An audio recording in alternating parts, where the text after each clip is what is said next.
మంకు కోతి మరియు పింక్ కుందేలు వారి యొక్క ఫేవరెట్ ద్రాక్ష చెట్టు దగ్గరికి వెళ్ళాయి. మంకు కోతి వేగంగా చెట్టు మీదకి ఎక్కుతుంది మరియు ద్రాక్ష పండులను కోసి కిందకి విసిరివేస్తుంది.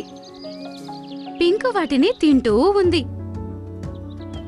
మరియు మంకు కోతి అదే చెట్టు మీద వేలాడుకుంటూ తింటూ ఉంది.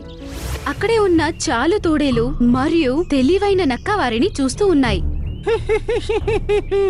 నేను విన్నాను, కోతి మెదడుని తింటే చాలా ఆరోగ్యం అంట.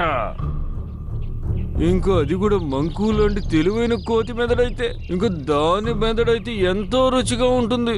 కానీ ఈ కోతి ఇంకా కుందేలు స్నేహం ఎంత బలమైందంటే ఎల్లప్పుడూ వాళ్ళు ఒకళ్ళ కోసం ఒకళ్ళు నిలబడతారు. ఈ రోజు వరకు ఎప్పుడు వీళ్ళు తెలివైన నక్క బారిన పడలేదు. ఒక్కసారి ఈ కోతి గనక మన చేతికి చిక్కితే తర్వాత కుందేలుని ఎప్పుడైనా మనం పలహారం చేయొచ్చు. సరిగ్గా చెప్పావు నువ్వు.